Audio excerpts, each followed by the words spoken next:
This is the conclusion. Our position is that we are being controlled by the material nature.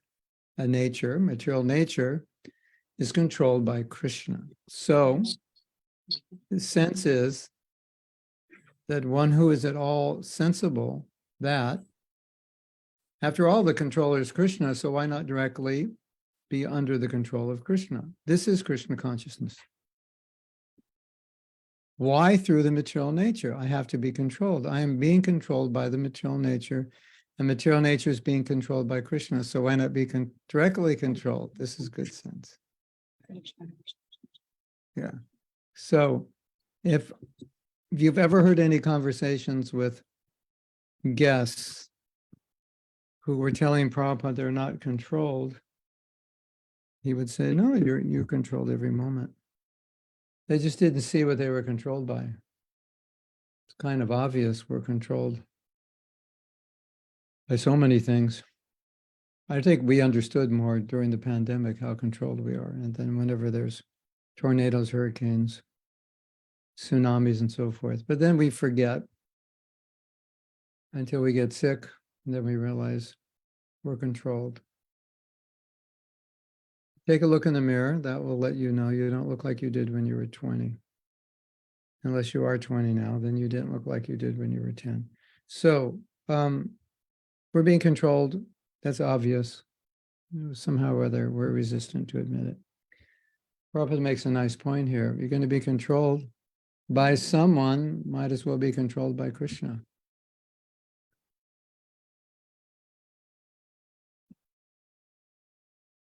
My dear devotees, we have a problem. You know why we want to control? The real reason is, as is for anything, we're just trying to be happy. We're just trying to be peaceful. That's all. So we're operating under the illusion that if I can control material nature, I will be happy and peaceful.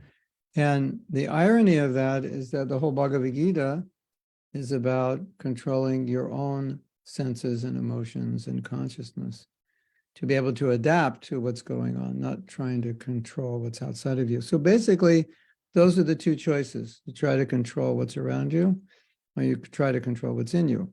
Now, obviously, we have to control some things. We don't control our car while we drive. That's a problem. So there are obvious things that we must control, but Prabhupada's referring to this in relation to trying to control material nature in a way that we can avoid suffering and avoid misery. And for a devotee, that's not really like our goal to avoid suffering. We know that suffering is avoided by living a sattvic life, following Krishna's instructions. So we don't even have to try to do that.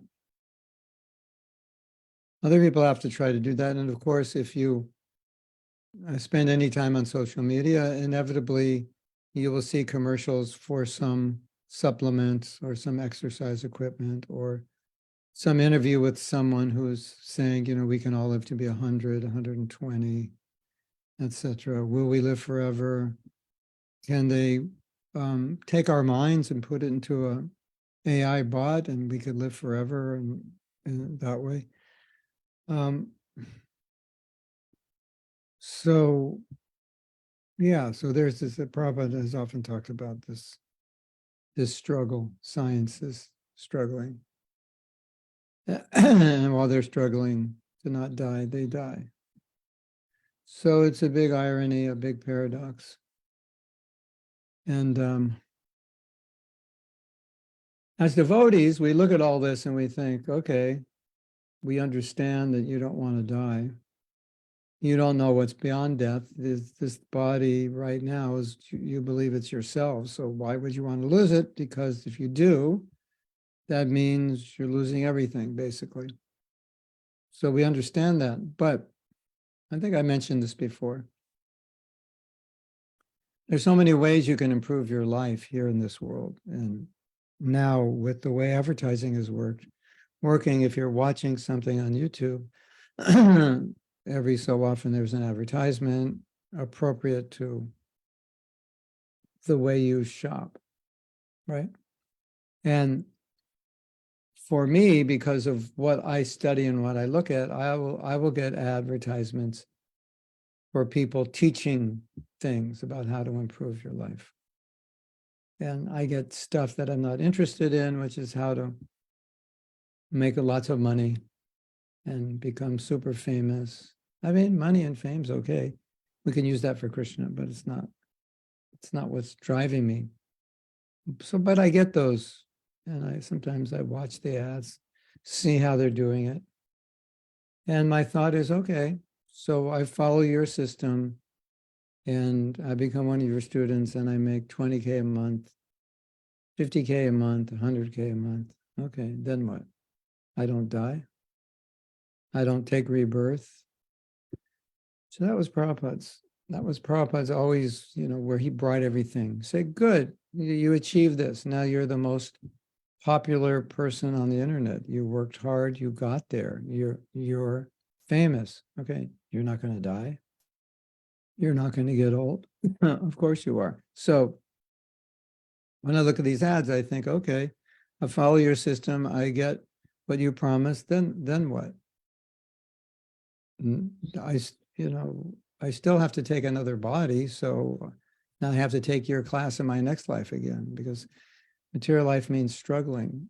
So Prabhupada would often say, and I've often said it, that punishment in this world is your work. So you're working hard to get the things you want, but that hard work is actually punishment. In the spiritual world, Prabhupada has said over and over again, you don't work. Of course, some people like to work. Maybe they don't want to go back to Godhead because they think they'd get bored. It's going to play all the time. That sounds boring. Get tired of it. We need to work. So we're controlled by our work. We're controlled by our desires, which then cause us to work hard. And there are many, many successful people who follow certain processes or just have extremely good intelligence and ability and determination. Okay, so then what? Then what? You get another body. That's what. Case they don't know that, but that's what happens. So you achieve A, B, and C. You've made it. You got this beautiful, beautiful home on acres of property, 25 rooms, got your own beach, whatever. You've made it. You've arrived. You're world famous. Okay, so does that prevent you from dying and taking rebirth as a cockroach in your house, or a mouse, or whatever, a tree in front of your house, or you become the gardener of that house in your next life? That doesn't prevent you. So our so-called control, that's where it takes us. So, my dear devotees, allow yourself to be controlled by Kṛṣṇa. And so Prabhupada's talking about being controlled by Kṛṣṇa. It just means being controlled by his instruction. And ultimately it means being controlled by the instruction of Guru. That because Kṛṣṇa is pleased when you follow the order of your Guru. So that's what it means to be controlled. And it's so simple. It's like, do this, you make $1 million. Do that, you go into debt. Be controlled by māyā, debt. Be controlled by Kṛṣṇa, back to Godhead. It's pretty simple, isn't it? What do you think? Yeah, right. So then you're probably thinking, so what's the problem? The problem is conditioning. That's the problem, that's all. So if we don't give in to our conditioning, yeah, then we're okay. I have to tell you something. I think this is very important. The other day I got a letter, and it's quite common. Unfortunately, I get these letters where someone writes me and they're having a problem and they say, but I can't tell my mentor because they won't understand. Or it'll be embarrassing. Or, they won't respect me anymore, or other people will find out, there's this, understandably, there's this embarrassment that can come from revealing yourself. And when I'm reading the letter, I'm thinking, but you have a problem and you definitely need to talk to someone about it. You can't keep it to yourself, right? And so hopefully you could find somebody that you trust that will listen and won't judge you. But let's say you're not sure. So then you have two choices. Keep that problem inside, let it fester and destroy you, or revealing it to someone who embarrasses you or makes you feel embarrassed. And the community finds out and you're completely embarrassed and so on. That shouldn't happen. It's not good. But I just wanted to make the point that I think we lose sight of why we come to Kṛṣṇa consciousness, or maybe we didn't come to Kṛṣṇa consciousness with the right sight, but we don't come to Kṛṣṇa consciousness so everyone will think we're great. That's not why we came, at least if it is, that was the wrong reason. And it should not be our motive to stay. And you could probably think of many motives you have. They're not really good motives, but they creep up, isn't it? You know, I want to do something to be appreciated. I don't want people to find out something I have done, my deep, dark secrets, my shadows, because that lose respect and so on. But the point is, we didn't come to Kṛṣṇa consciousness to be respected, to be honored, or position. That does come up because of our conditioning. So we want to be respected. We don't want people to know about our dark side, and we want position. But it's always good to remember that has nothing to do with spiritual life. And you would sacrifice your spiritual life out of fear. Maybe someone would find out your dark side, but that could also help you cure that dark side. So that's the problem with the conditioning. Like we I don't know, we get off track. We lose sight, and then these things become important. And I've seen, and probably you've seen also, with some devotees who might be willing to sacrifice their spiritual life as long as nobody knows. So I'm not going to tell anybody because I don't want to embarrass myself. But by not telling anybody, I don't solve my problem. And so it's like we hang ourselves in the name of name and fame. So that's just one example, but you get the idea. So before we go on to the next topic, which I will have to choose, because I didn't choose it, because I do so much in the morning. I utilize every moment. And so I promised myself this morning I would choose another topic before we started class, but it didn't work. It didn't happen. But I'm just going to wait a moment and see if anyone has any questions. And I'm looking over my files of various topics that could be of not just interest, but relevance to you. Wow, this is interesting.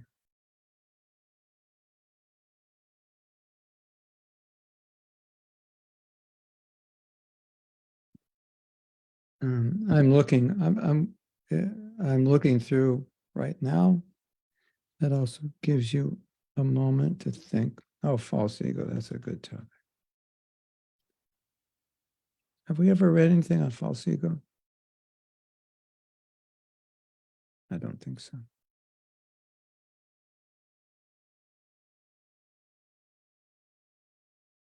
Yeah, I have a few things. It's an interesting topic. It's interesting because you can't see the false ego. That's what makes it interesting. It's a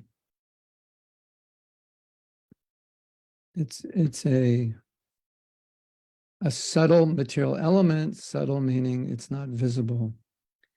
Can't touch it, taste it, smell it, hear it.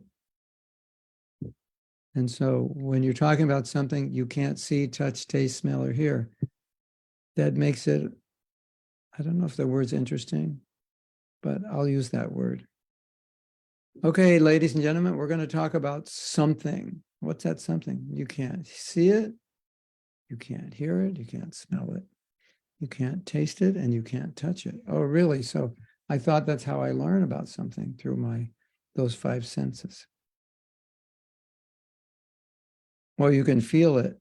Now you have to try to comprehend how a concept is a material element, because false ego is just a concept of a misidentification. That's all false identification. False identification is a material element. Wow. Without false identification, we wouldn't even be here. This is the whole problem. So that's why it's an interesting topic. So it looks like you have no questions. You're all convinced you're not the controllers. You're going to give up trying to control.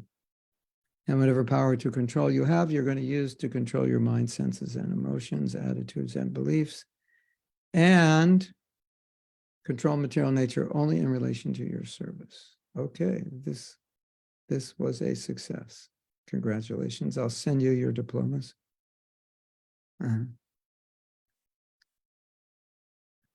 Is it ego? This is from Lokaji Nanda. Is it ego that makes us worry about what people think? Well, in Sanskrit, the word is ahankara, and that's translated as false ego. But ahankara means I do. We translate false ego as false identification and ego as identity, false identity. So I'd have to reword your question. Is it just false ego, false identity? Yeah. Well,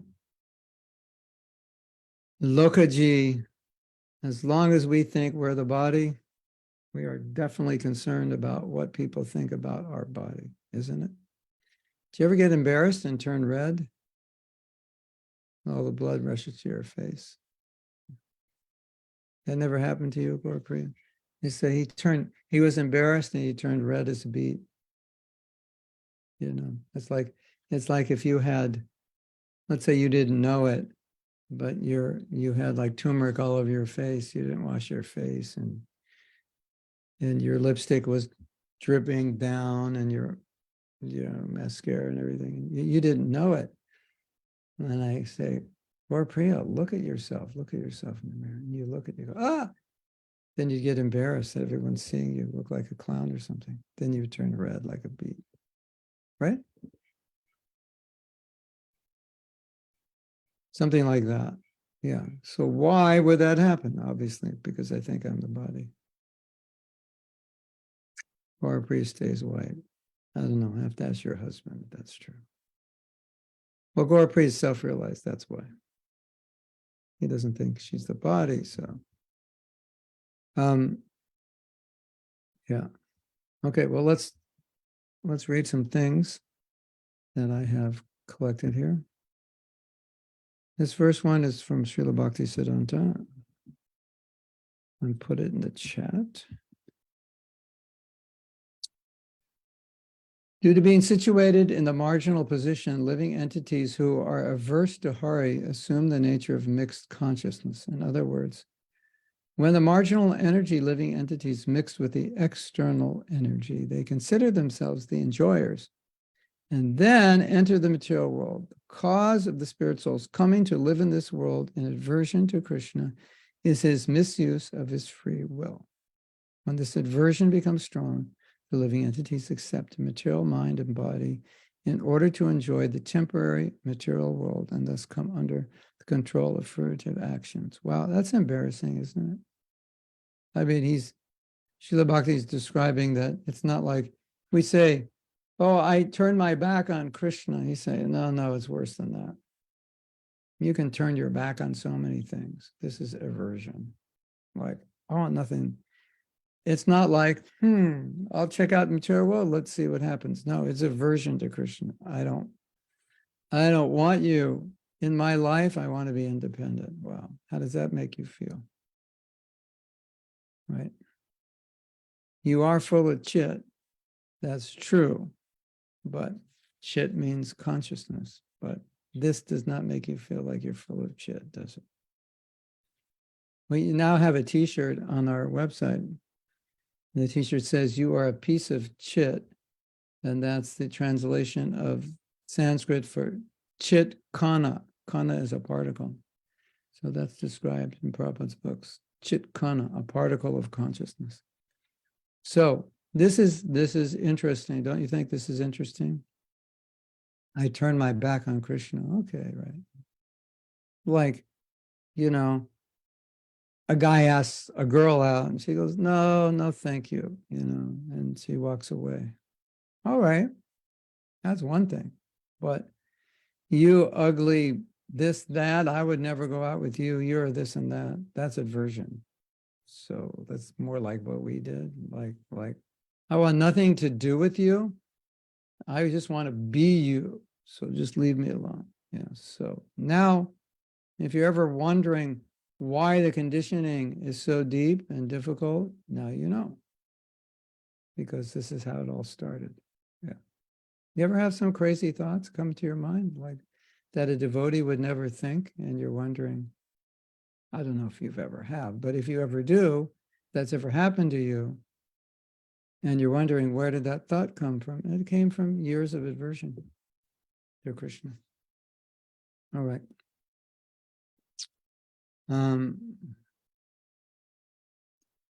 So here he says,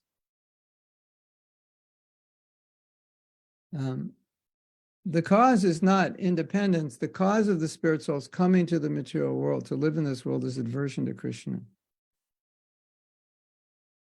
So he's, if you're averse to Kṛṣṇa with no free will, then too bad. You just can't do anything. But you can use your free will now in your aversion to Kṛṣṇa. Then he says, this is scary. When the aversion becomes strong, then we get a body. It's like, okay, I'm ready. I'm ready. Let's step outside. I'm ready to fight. It's like, okay, we have an argument. We may not fight, but when the argument is heated, well, all right, we're going to fight. So aversion has to hit a certain threshold, and then we get a body. Wow. The body, we're proud of the body, it's so beautiful, isn't it?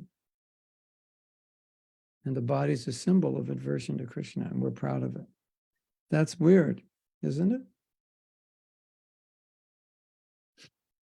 I'm so beautiful. Just look at me. I sing so beautifully. I do so many beautiful things.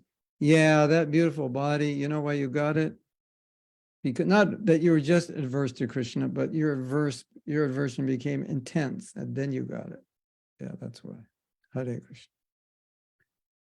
Srila Bhaktisiddhanta Saraswati Goswami Maharaj, Prabhupada Ki Jai. Now we have Bhaktivinoda Thakura. Next quote.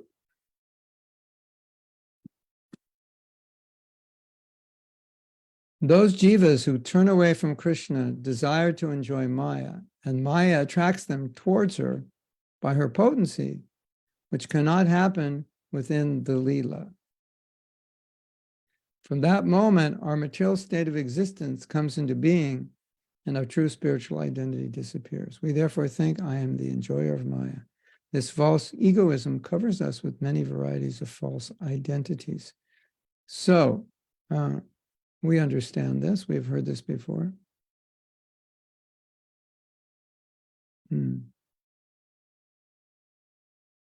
So essentially what Bhaktivinoda Thakura is saying is the desire to enjoy is the cause of forgetfulness, because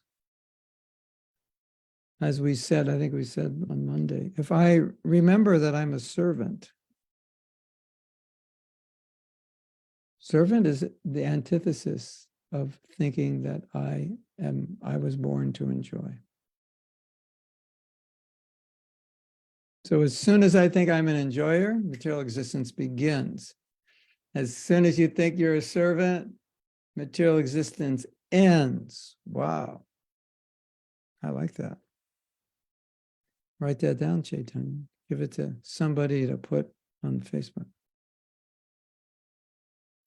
As soon as you think you're an enjoyer, your material existence begins. As soon as you think you're a servant, your material existence ends. That's simple.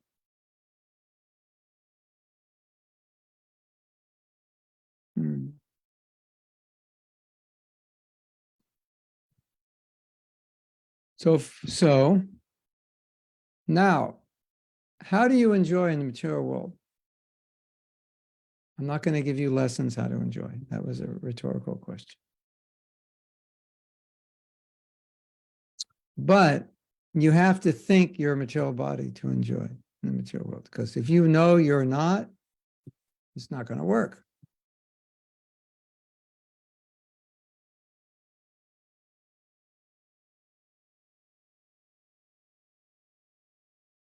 Right? Like if you want to enjoy this world, and I say, sorry, Prabhu, sorry, Mataji, you're not the enjoyer.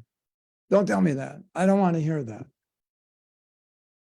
I'm in māyā now, so just leave me alone. Don't bother me. I want to enjoy māyā. No, but you're not actually that body. You know? You're going to get old and die, and I don't want to hear all that. Right? It's just like sometimes I give the example. I was watching a documentary on sugar, like all the problems caused by overeating sugar and all the products that have sugar in it. And so if you watch any documentary on sugar, it's really hard to eat sugar because it's really bad for you. Anyway, you're about to eat your favorite ice cream with your favorite topping, and I say, stop! It's got too much sugar. Plus, you shouldn't take milk cold. And those toppings, those cherries, you know what they color them with? Red. They use cockroaches to color those. And you're like, shut up. Just let me enjoy my ice cream. Right? Yes? Of course. So this is what the guru, this is what Kṛṣṇa does. You're not the body. So if I'm not the body, it's like everything is finished. So sometimes when we talk about illicit sex, it's like, what's wrong with sex? Why, it's like the greatest enjoyment. Even for some devotees, it's like, that's a tough one, right? And so Prabhupada says, sensual pleasure, especially sex, is so intense, it puts you in the bodily concept. You identify with your body. That's what it does. So material enjoyment makes you think you're the body because you're enjoying the body. Does that make sense? That's like, you're just like, it's the more sense enjoyment, the more bodily identification, the more austerity, the more detachment from the body. Why would I do austerity if I'm the body and trying to enjoy it? No, I'm trying to realize I'm not the body, so I do austerity. Correct? That makes sense? Yeah. So, yeah. So false ego means false identity. When we want to enjoy, we get a body. We think we're the body. That's the foundation for material enjoyment. If you realize you're not the body, the good news is, but it could be bad if you don't like this news, is you can't enjoy materially, but certainly you can enjoy spiritually. That's the good news. So it's dangerous to learn you're not the body. That kind of pulls the plug out of all material enjoyment. So, my dear devotees, this is what happens. If you want to enjoy independent of Kṛṣṇa, there are some prerequisites so you can actually enjoy. Prerequisite number one, forget that you're not the body. Prerequisite number two, forget that you're the servant. And prerequisite number three, consider yourself the enjoyer. Those are the three prerequisites you have to fulfill to be materially happy. And if any one of those aren't there, it's going to rain on your parade. If you realize you're not the body, if you realize you're not the enjoyer, if you realize you're a servant, then you're just going to feel guilty trying to enjoy, and you won't be able to enjoy. So in order to enjoy materially, there's this thing called false ego, which makes you forget all those three things because it's a false identity. I am the body, I am the enjoyer. and everything's for my enjoyment. And now let's go for it. Does that make sense to you? So then you have this paradox. If you're trying to become a devotee and control yourself and be detached, at the same time identifying too strongly with the body, that doesn't work. You know, it's like you have to. So here's the thing. That's actually I'll make it quite simple. Here's the thing. We have to live, as devotees, we have to live sufficiently as if we're not the body. Like, we get up early in the morning, we chant our rounds. Why? That's not what bodies like to do. They like to sleep more and lounge around in the morning. But we get up, we bathe, we chant, because we know we're not the body, we're the soul. We go to the temple because we're not the body. We do service because we're not the body. We don't eat certain things because we're not the body. We follow goddesses because it's a, so all these things reinforce that we're not the body. So we have to do those things. Otherwise, we're only doing things which would reinforce I am the body, right? So the more sense gratification we have, more it reinforces that I'm the body. The more austerity, the more detachment, the more simplicity, and the more sadhana and service, it reinforces that I'm not the body. Correct? Correct. Da, si, yeah. You are good. Okay. Okay, I'm going to go back. We had that aroused a lot of comments. Okay. Ana Maria S. says, so interesting. That's not a South American name. That's Russian or Slovenian or something, right? Ana Maria. Who would think that Ana Maria was it? But you see, it's got a J in there. That's how I know. And I met her also. That's how I know. What about when one is confused and don't know whether it should be an enjoyer or a servant? Yeah, well, you can't be an enjoyer, so that solves the confusion. You are a servant. There's no question. It's just you think you're not. That's another thing. Every time I think I can enjoy something, yeah, I forget that I'm servant. No, materially being a servant is not like a great thing, but spiritually, it's everything. So, we definitely have to get out of the material concept of servitorship, right? Because otherwise, being a servant, what kind of fun is that? I have to clean up the trash, wash the dishes, sweep the floor, wash the clothes. It doesn't sound like fun. I don't want to be a servant. Yeah, but when you do that for Kṛṣṇa, it's fun. Right?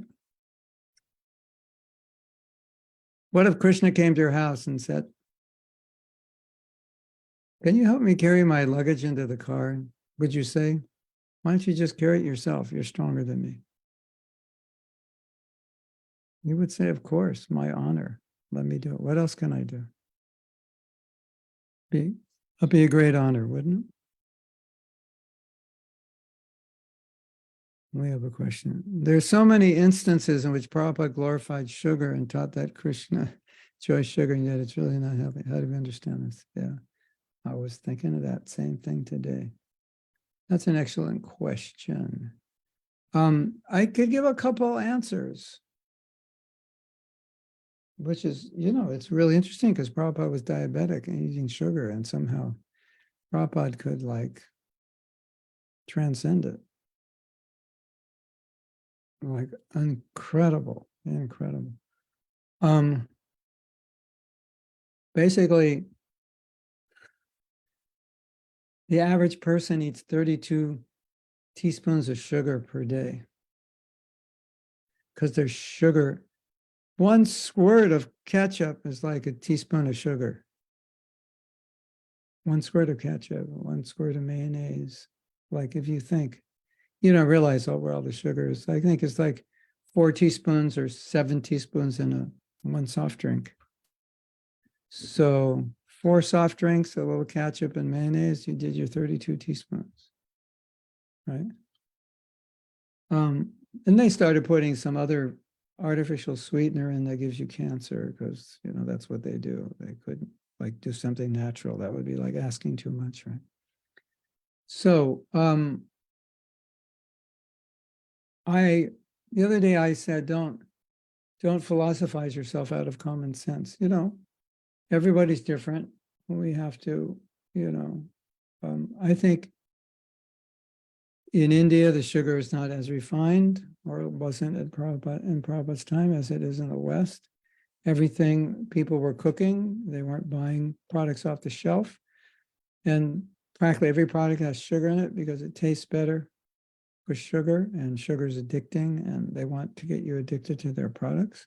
So even the spicy products have sugar because it's just, that's what they do. So I think, you know, also, we're not talking about huge amounts of sugar, but, and so now we're talking about huge amounts and refined sugar.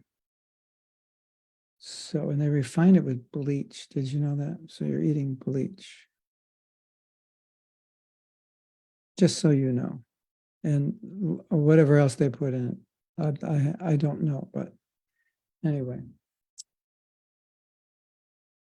So my husband always tells me that we are not Kṛṣṇa and he is not going to get diabetes or insulin resistance from sugar, but we will if we eat sugar.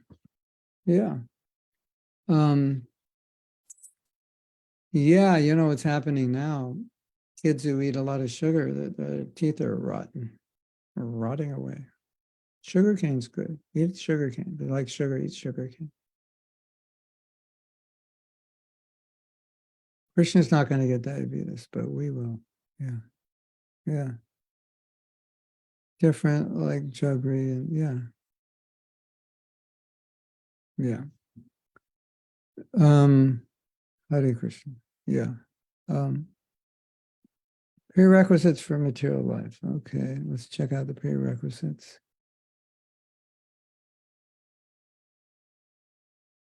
Forget your body, forget your servant, consider yourself an enjoyer. Yeah, that's another good one for Facebook. Croatian. Oh, Croatian. Yeah. Anna Maria is Croatian. Goranga is Madhumukhi, sweet lover. Yeah. So let's do it. You know, they did an experiment. This guy only ate at McDonald's for a month. You know about that experiment? Did you hear about it? And he ended up in the hospital. Yeah. So who wants to do an experiment? Only eat maha for a month. See what happens. Or no, we'll do the experiment. You eat all the Mongol sweets for a month. I don't think you should do that. It's about balance. Talk to your local doctor about this. You're diabetic? Yeah, sugar's bad. If you eat refined sugar, yeah, it's bad. Eat like a teaspoon a day, you'll probably survive. Eat 32, it's really bad. Don't overdose on sweets, yeah. Yeah, well, you can eat a lot of sweets when you're young and you'll end up like all the older devotees, sick. You'll end up like, you look all the older devotees. How come you don't eat sweets? Because I ate too many when I was brahmachari. That's why. I ate enough for 4 lifetimes. I don't need any more. Anyway, moderation. Yeah. Okay, let's read another quote. There's a famous verse here. You should know this verse. If you don't, you should turn red like a beet in embarrassment.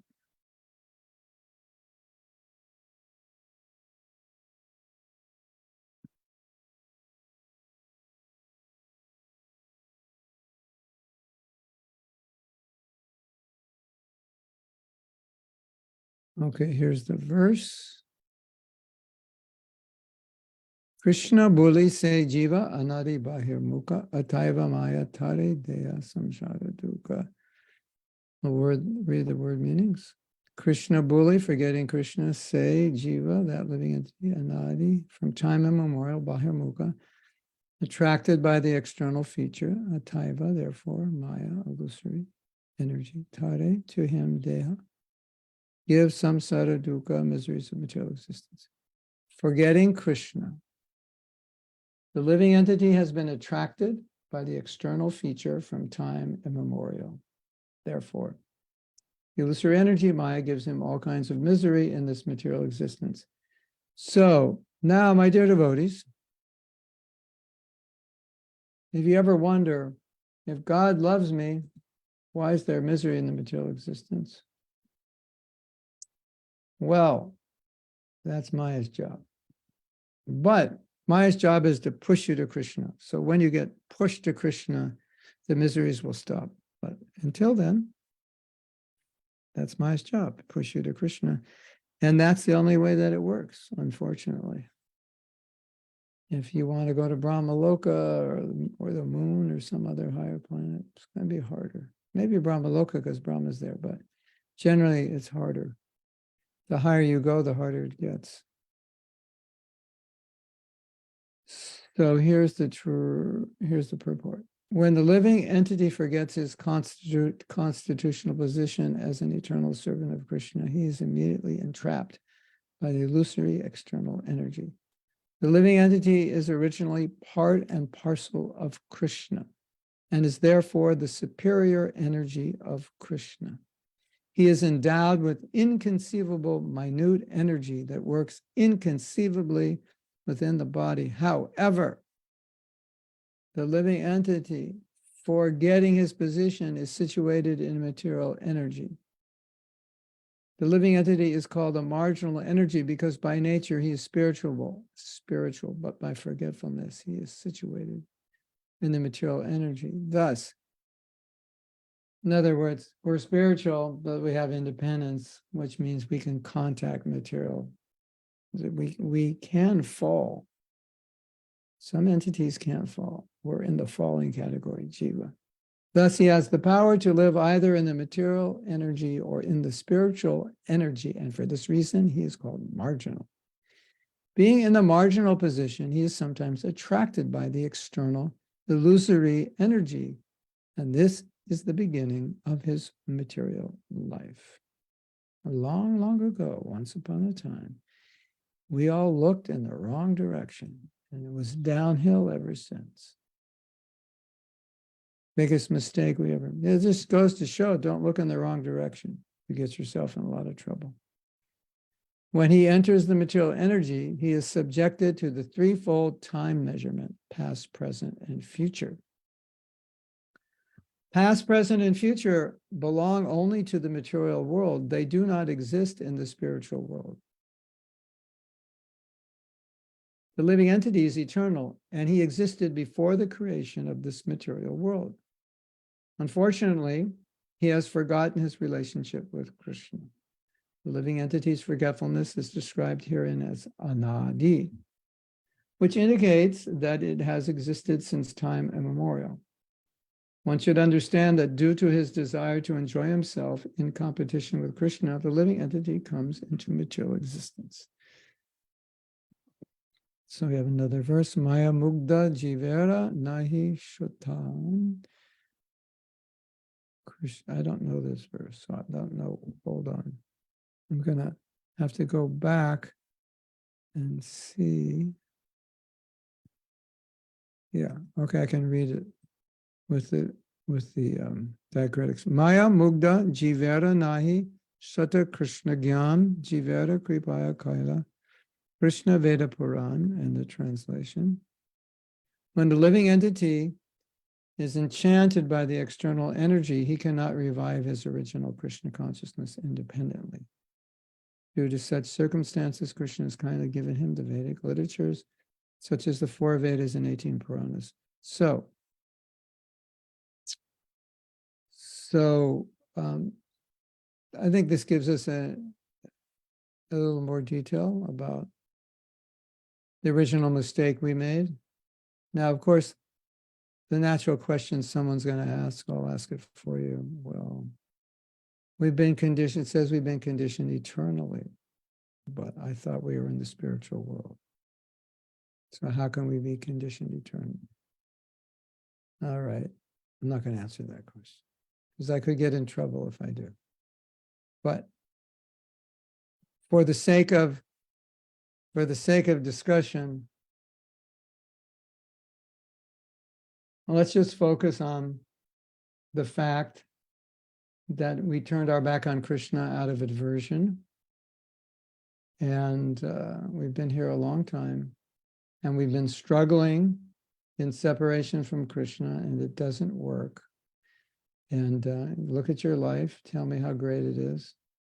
And and even if your life is great, there's no saying how great it's going to be tomorrow. It's not working. And even if it is working, Kṛṣṇa's got something much better. So,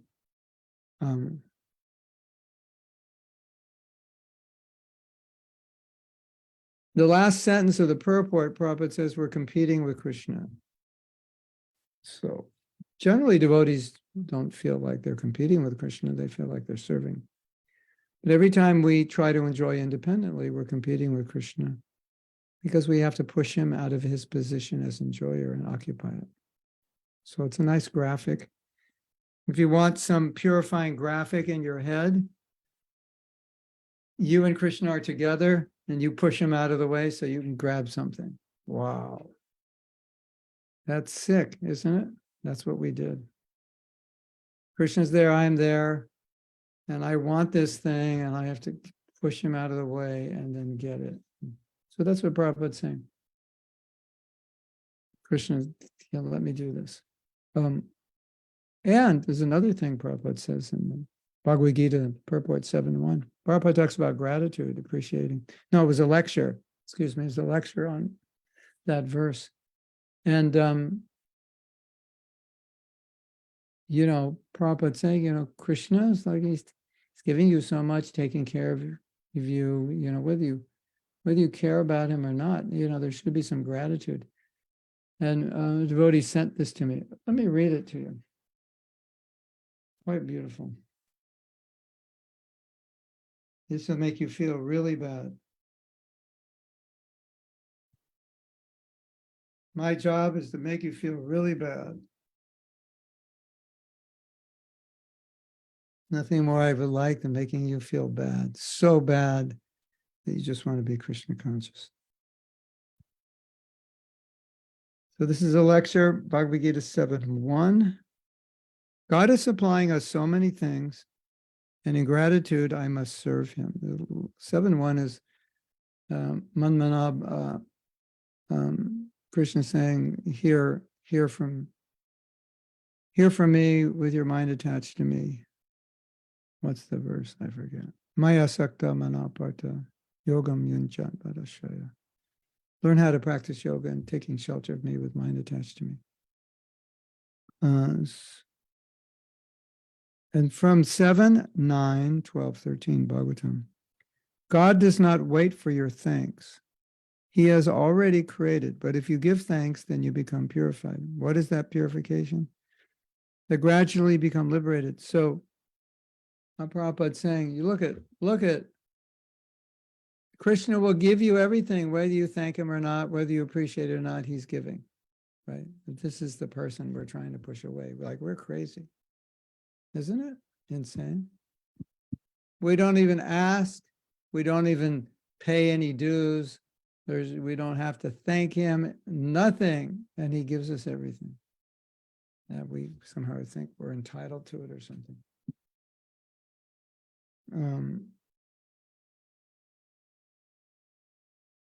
The Father sends the bread even without my prayer. Therefore, I offer my gratitude. That is intelligent. That is pure devotion.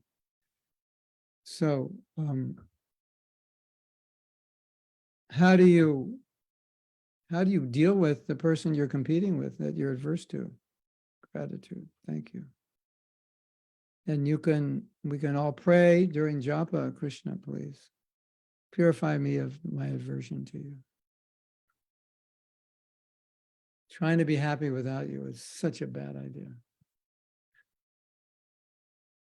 So, Abhinav says, in Bhagavatam 10.4.5, purport, all qualities, either good or bad in this world, come from Kṛṣṇa. Then how can we understand envy, false ego about remaining? Like anger, and all we can understand, but how to understand these qualities?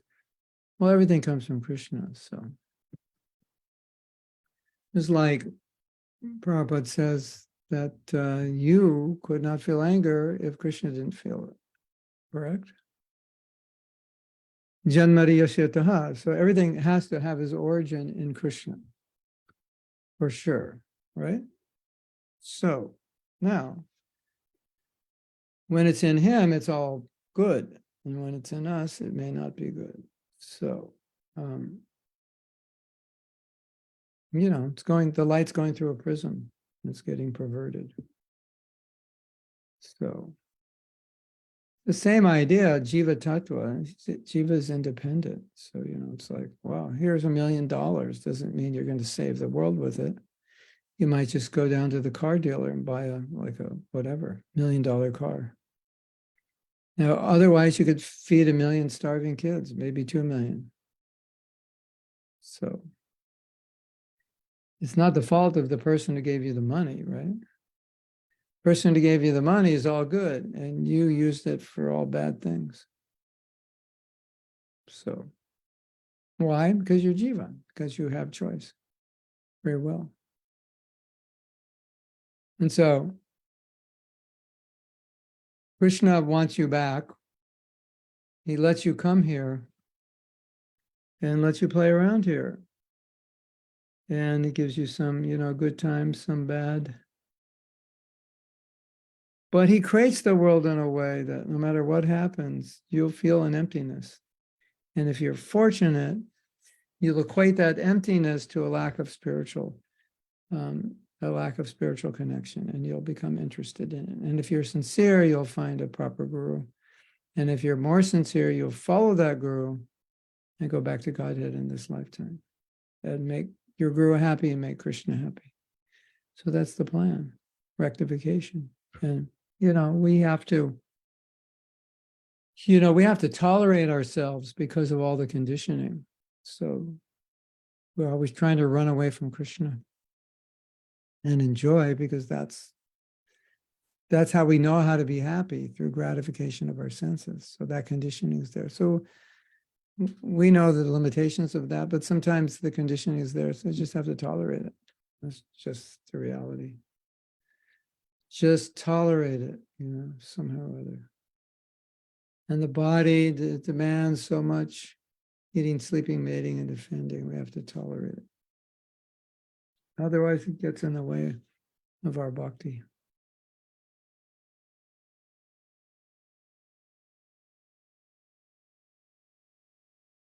Wasn't our original mistake becoming envious of Kṛṣṇa? Yes, wanting to enjoy like Radha and Kṛṣṇa. Yes.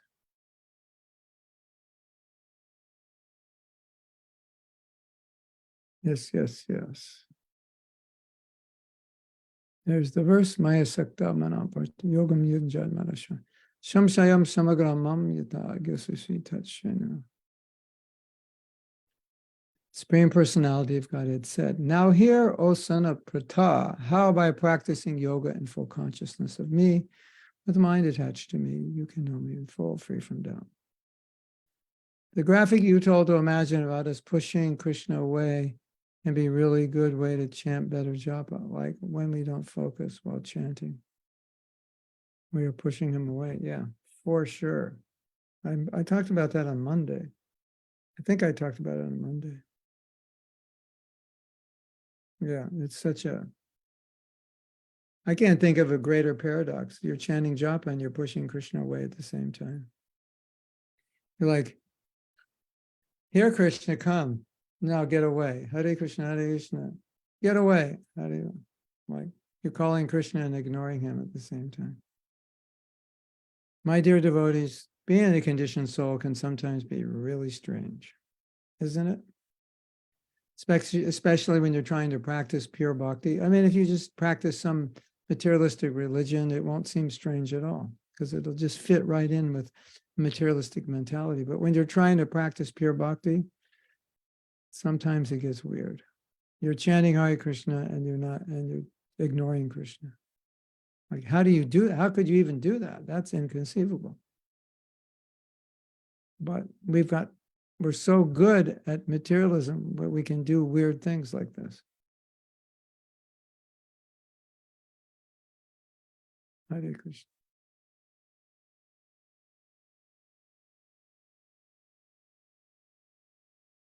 My dear devotees, I've said many times, and I will say it again, we have to be intelligent, because Maya is certainly going to try to make our intelligence dull. And when she dulls our intelligence, then she can manipulate us, because she's expert at creating illusion. And what's the illusion? I will be happy without Krishna. Right? Isn't it?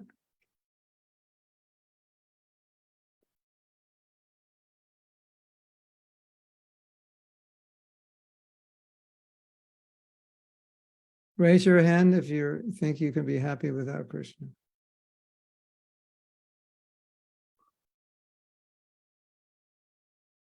Raise your hand if you believe that. That's another thing. Yeah.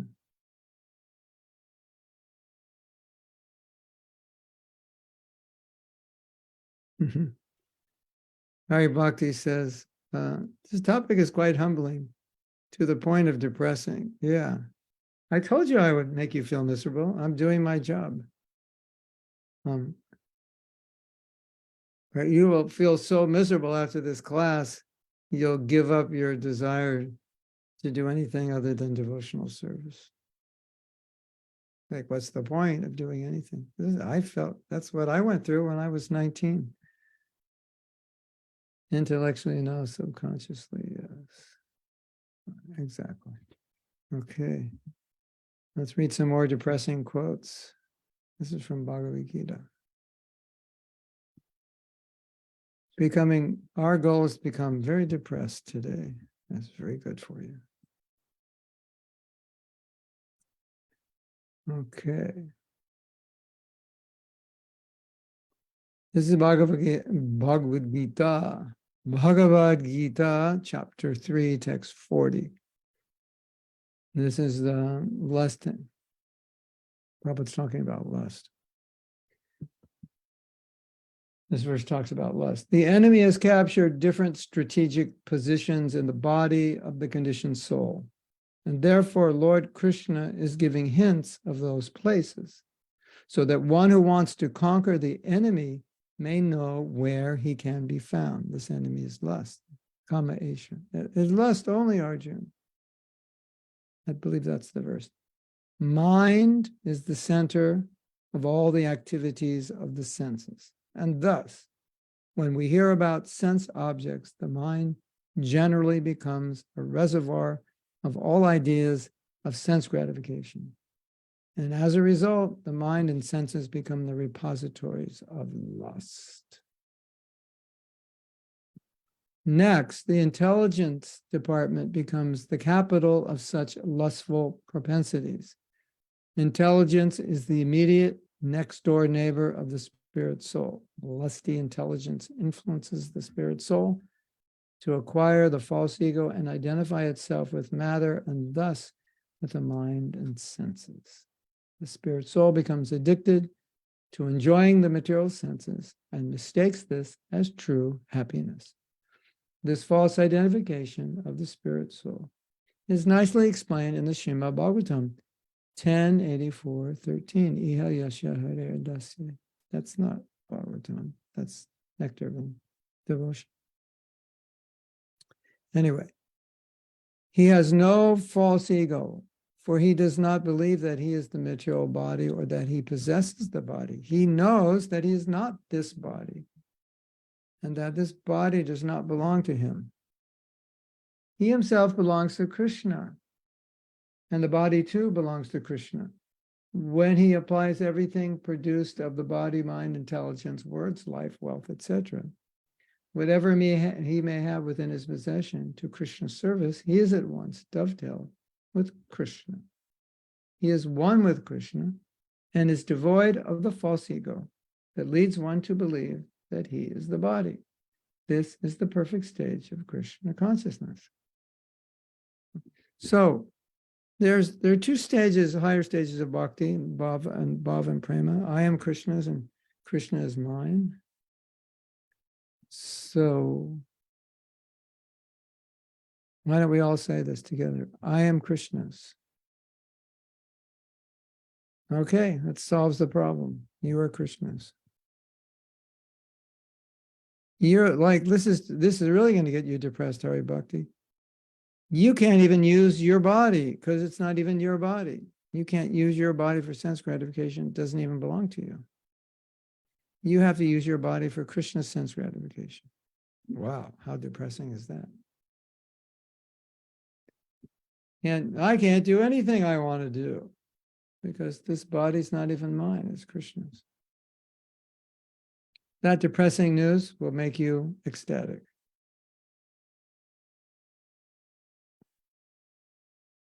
If you follow that depressing news, this body is Krishna's.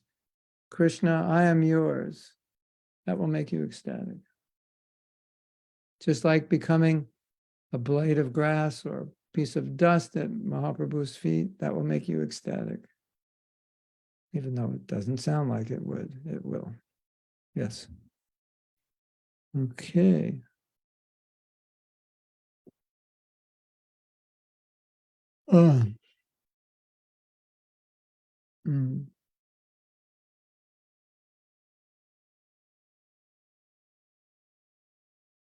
Yes.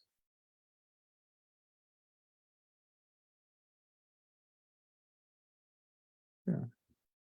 I belong to Kṛṣṇa. That's the purport. Okay.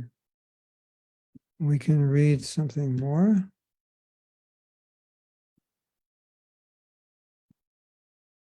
There's I'm going to put up everything I have left. It's about 5 quotes. Hopefully it'll fit here. And hopefully can get through all of it. Some of the quotes are very short.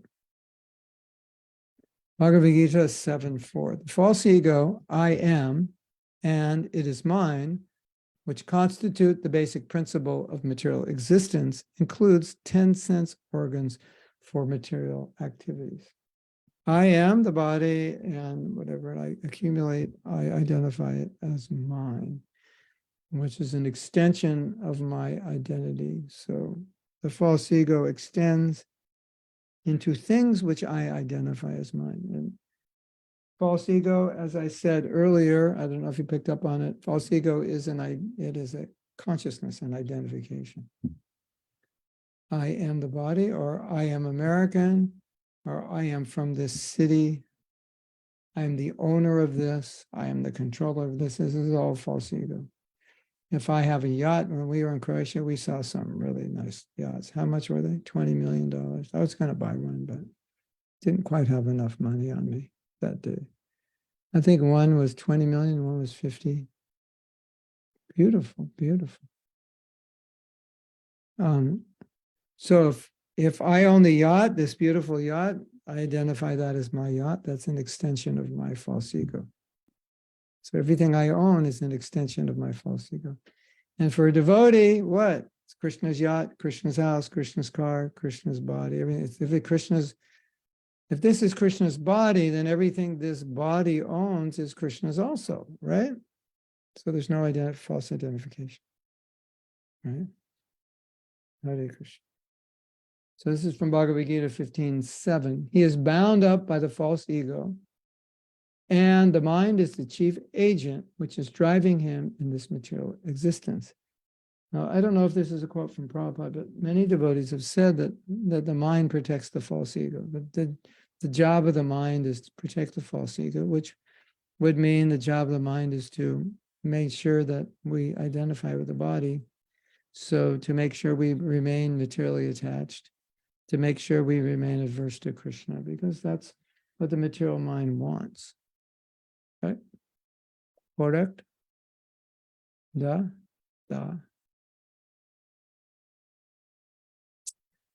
Bhagavatam 3:10-15. This false ego is the cause of identifying the body and mind with the soul proper. Yeah. So again, false ego means false identity. Anything that you may remember once that I gave a talk on false ego, not that that was the main topic, but it came up. And I said that false ego is like a rubber stamp. Anything you stamp, this is mine, that's a manifestation of false ego. And anything you stamp, this is Kṛṣṇa's, that's a manifestation of real ego. So now you can look at your life and think about your little rubber stamp. You know, your possessions, your body, your friends, whatever, your husband, your wife. Have you stamped them, this is mine, or do you stamp them, this is Kṛṣṇa's? When you stamp it, it's mine, that's called false ego. When you stamp it as Kṛṣṇa's, it's real ego. So maybe I'll send you a rubber stamp, and for next class, have a little stamp on your forehead. It says, I am Kṛṣṇa's. Kṛṣṇa's property. And that'd make a nice tattoo, wouldn't it? I don't think it'd make a good t-shirt, would it? Kṛṣṇa's property. But if it's on your body, it's like, you know, it's like you just went to prison and they give you a number. Kṛṣṇa's property, number 108. Yeah. Yeah. It would be nice if you like tattoos so you don't forget. Okay. So remember that analogy of the stamp. It's a real good analogy. This is mine, this is Kṛṣṇa's. So all of you who have kids, stamp your kids. This is Kṛṣṇa's. Stamp your car, this is Kṛṣṇa's. Stamp your house, this is Kṛṣṇa's. I have stamps on so many things in my office. All Kṛṣṇa's. 3:26-25 Bhagavatam. This fall down is due to false ego. From the status of pure consciousness, the false ego is born because of misuse of independence. We cannot argue about why false ego arises from pure consciousness. Factually, there's always the chance that this will happen. And therefore, one has to be very careful. In other words, you try to figure out logically how from pure consciousness could impure consciousness comes. It won't make sense. So Prabhupada said, we can't argue about it because you won't understand. False ego is the basic principle for all material activities, which are executed in the modes of material nature.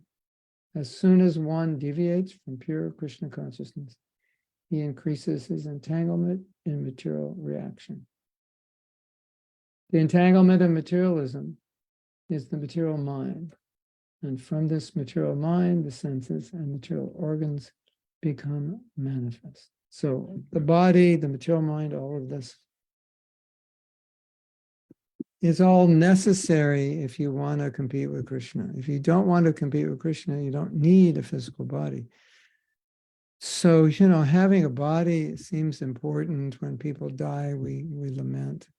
But the reality is the body is only given to us so we can compete with Kṛṣṇa. So to lose the body and gain the spiritual body, that's perfection. It's not a loss, not something to lament about, something to celebrate. Finally, you gave up your body. Congratulations, you don't need it anymore because you have no desire to enjoy independently of Kṛṣṇa, so you don't need the body, right? Correct? We think bodies are so important. Yeah. Let's live 150 years and then die and go to hell. Okay, so you get to hell later, but it's not so great. Okay, there's one more quote. 3:26:61. As soon as the consciousness is purified, the false ego disappears. Identification of the body with the self is called false identification or false ego. Lord Chaitanya confirms this in his, I guess that's Shashastakam. He states that the first result of chanting the Maha Mantra, Hare Krishna, is that dirt is cleared from the consciousness or the mirror of the mind. And then at once the blazing fire of material existence is over. The blazing fire of material existence is due to false ego. But as soon as the false ego is removed, one can understand his real identity. At that point, he is actually liberated from the clutches of māyā. As soon as one is freed from the clutches of false ego, his intelligence also becomes purified. And then his mind is always engaged on the lotus feet of the Supreme Person. So, wow. In spite of our disqualification, are we eligible for Krishna's mercy? Only because you're disqualified are you eligible for mercy. If you're qualified, you don't get it. How's that for an answer? I am a wretched, worthless, rotten rascal. WWRR. So what hope is there for me? The more wretched, worthless, rotten rascal you are, the more Krishna will be merciful to you. So your wretched, worthless, rascalness, and rottenness become your qualification.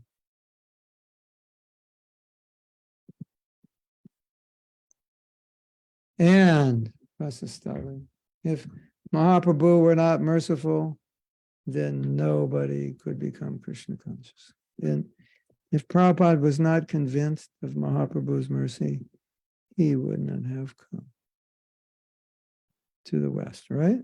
He would have just stayed in Vrindavan and said, why go to the West? They're too fallen. Not going to be possible.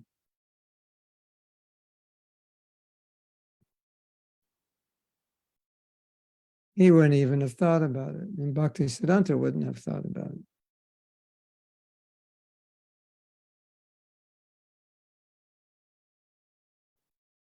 Without false ego, it would be impossible to stay in the material world. You have nothing to do. What would you do here? You'd be bored. Of course, we could preach, but just not considering there's a preaching movement and you're in the material world and you're self-realized, like, why would you be here? There's nothing for you here. Only thing for a self-realized soul in this world is preaching, education.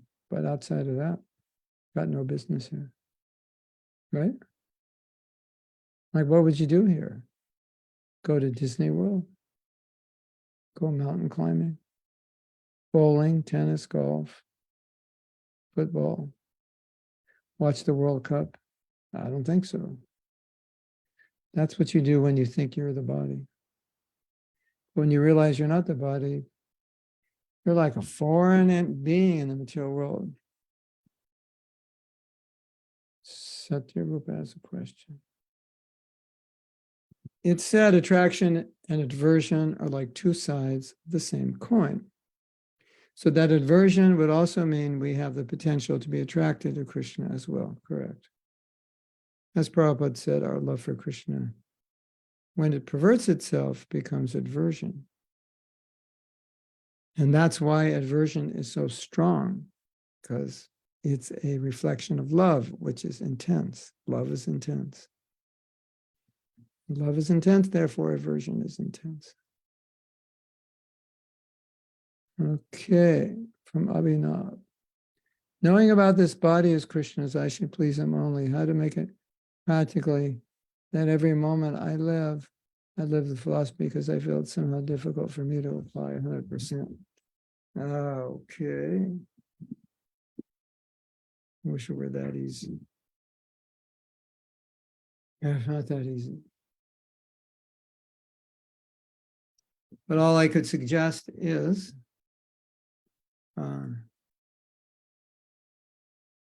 when your body starts beeping, satisfy me. It's just a body. And satisfying that desire has nothing to do with Kṛṣṇa, nothing to do with his desire. And so I'm practicing how to fulfill his desire. Oh.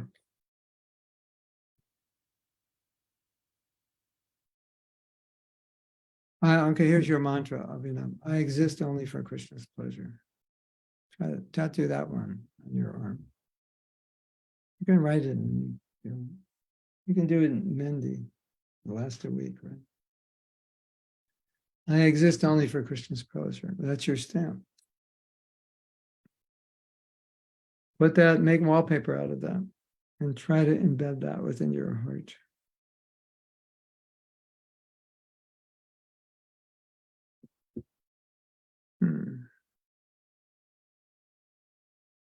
My body does not exist for my pleasure. Whatever pleasure I get out of this body is to maintain it. Beyond that, my body does not exist for pleasure, because the real pleasure is in serving Krishna.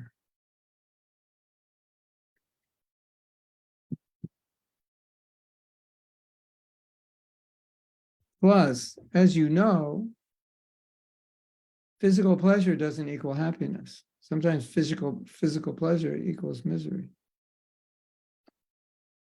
I can run off with your wife and enjoy her, but it's just going to end up in misery. And I'll be feeling guilty the whole time. So, there's no perfect happiness here.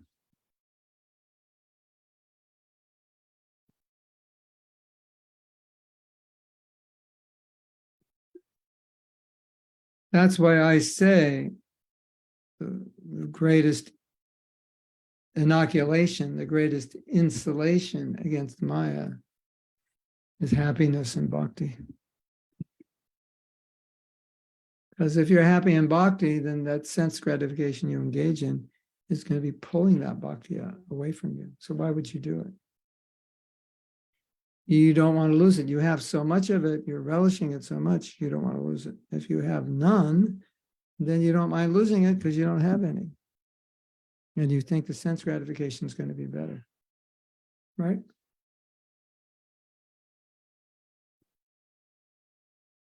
The greatest inoculation, the greatest insulation to māyā is your bliss in Krishna consciousness. You can write that down, Chaitanya Das.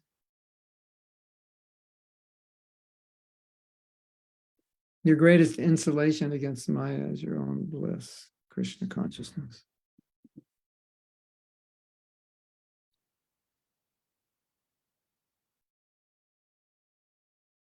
Lokaji says, it's not depressing. Material life is depressing. It's so depressing, people kill themselves. Yeah.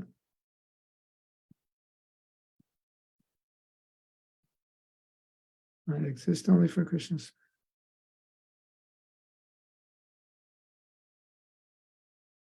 Okay. All right. Anything else? That's the end of the quotes. Any other comments or questions?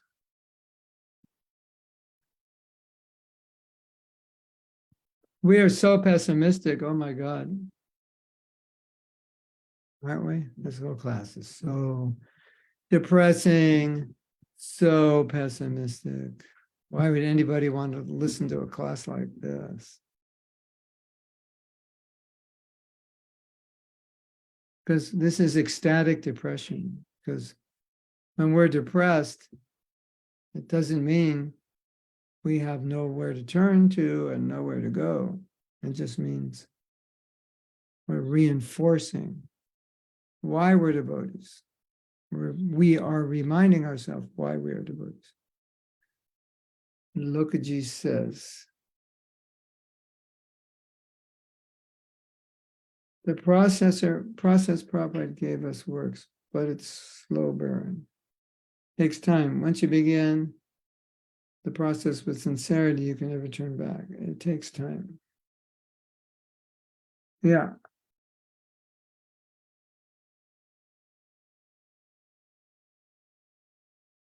It definitely takes time when you don't do it well. Then you're going back to Godhead at a turtle's pace. You can do better than that.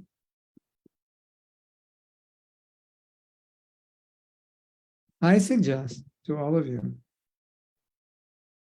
if you want to be enthusiastic in devotional service, the best way to do that is to do the process well, because then you'll get so much out of it that naturally you'll become enthusiastic to get more. You know, like when you eat something and it's really delicious, you want more automatically. So relishing Krishna consciousness has so many benefits, for sure.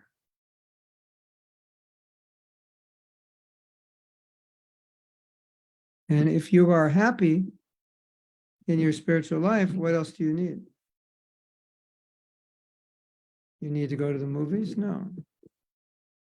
You go to the movies because you're stressed out and you don't have you're like Tamasic, so you can't read the Bhagavatam.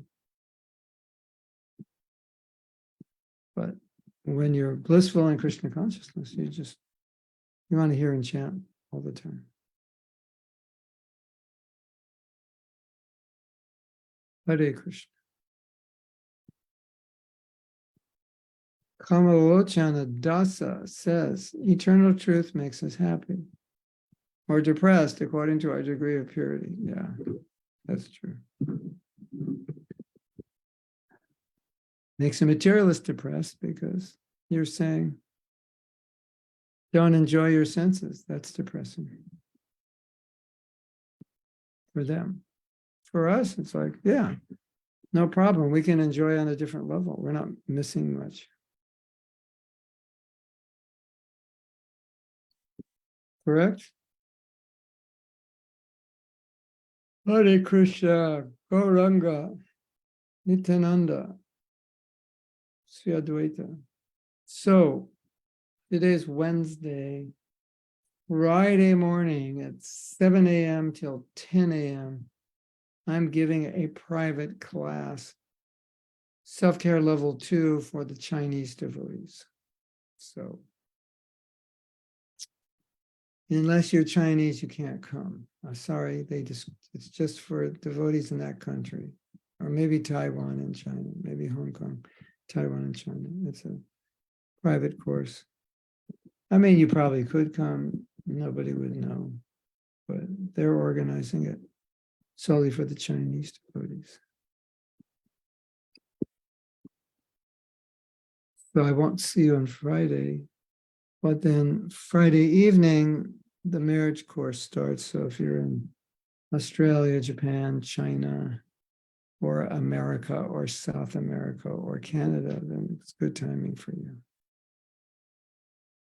So hopefully we'll see you there. Otherwise, we will see you Monday. Okay?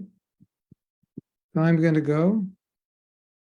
You can stay if you want to go for the japa, but I will leave. Hare Krishna.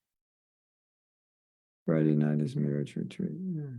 How to be nice to your spouse. I know that's hard, but we'll teach you how. Think of 108 ways to be nice to your spouse. That would be good. Okay. Hare Krishna. Jai Prabhupada.